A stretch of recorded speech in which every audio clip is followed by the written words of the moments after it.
Pemirsa, terima kasih Pian masih bersama kami. Berita selanjutnya mengabarkan, Badan Nasional Pencarian Wan Pertolongan Kalimantan Selatan menggelar pelatihan operasi pencarian wan pertolongan penanganan kecelakaan pelayanan kapal terbakar di Davam Hotel Banjarbaru. Mengingat di Kalimantan Selatan banyak terdapat sungai, baik besar maupun kecil, maka pelajaran berenang perlu dimasukkan dalam pembelajaran di sekolah. Nggak tahu kan Pak?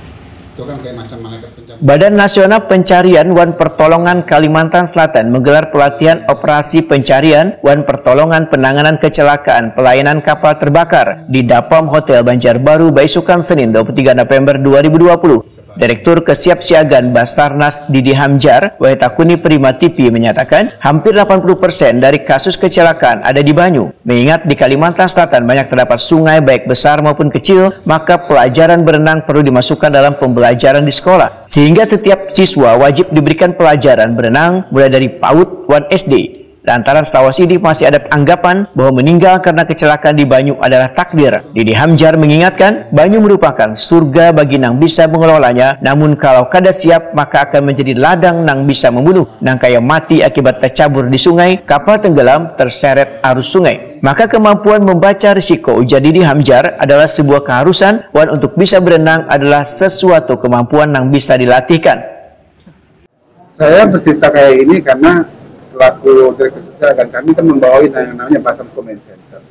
Kami menerima laporan tentang kecelakaan yang terjadi untuk layanan seluruh Indonesia.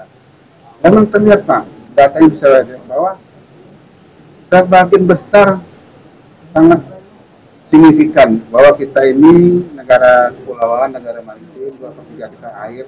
Banyak sekali kecelakaan terjadi dengan media air. Sehingga kita sebagai orang yang hidup dengan air, apa sih kemampuan apa sih yang wajib dimiliki oleh siapapun.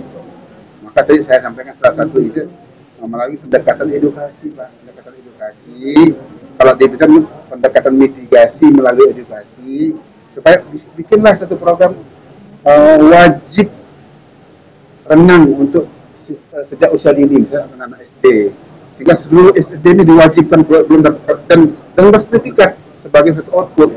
Nanti sertifikat sebagai output pendidikannya, tapi nanti sebagai outcomes dari safety-nya akan meningkatkan kemampuan safety masyarakat. Pelatihan yang akan dilaksanakan beberapa hari di Waduk Riam Kanan ini diikuti sebanyak 50 peserta berasal dari Basarnas Kalimantan Selatan, BPBD, Brimob, Kodim Martapura, PMI, mahasiswa, wan komandan pemadam kebakaran. Kegiatan pelatihan pada Selasa 24 November 2020 dengan agenda simulasi kapal terbakar.